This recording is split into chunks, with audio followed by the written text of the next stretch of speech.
Right. Women are hypergamous, which means they meet across and up dominant hierarchies. And so if you're a male who's successful in a given hierarchy, the probability that you're going to have additional mating opportunities is exceptionally high. It's an unbelievably good predictor of that. That hypergamy is a very uncomfortable discussion. Yes, it certainly is. Well, there's plenty of uncomfortable discussions to be had. That's a big one, though. It is. The idea that it defines women's sexual choices by the fact that they want bigger, better. They want someone who's more successful, someone who's higher on the social ladder than what they're accustomed to or what they have now. Well, what women do is that, like, mate choice is a very difficult problem. So how do you solve it? Well, here's how women solve it. Throw them in a ring, let them compete at whatever they're competing at, assume that the man who wins is the best man, marry him. Yes. It's a brilliant solution. It's a market-oriented solution. It's actually the solution that appears to have driven our evolutionary departure from chimpanzees. It's a biological solution. It's a biological solution, but it has a cost. What is the cost? The cost is polygamy. And so we rein that in with enforced monogamy. And we do that in order to provide stable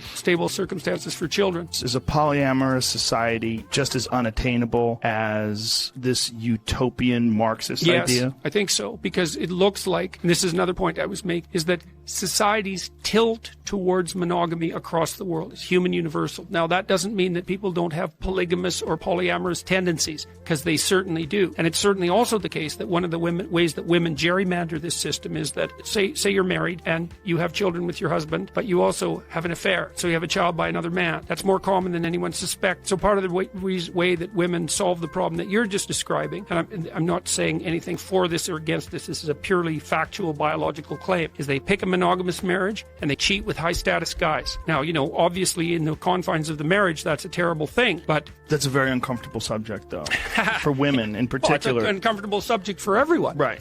They don't like the idea that this is a common thing. That women choose a safe man that is willing to be monogamous with them, and perhaps maybe they're above him in a social class or sexually, and then they'll cheat with someone who's above them.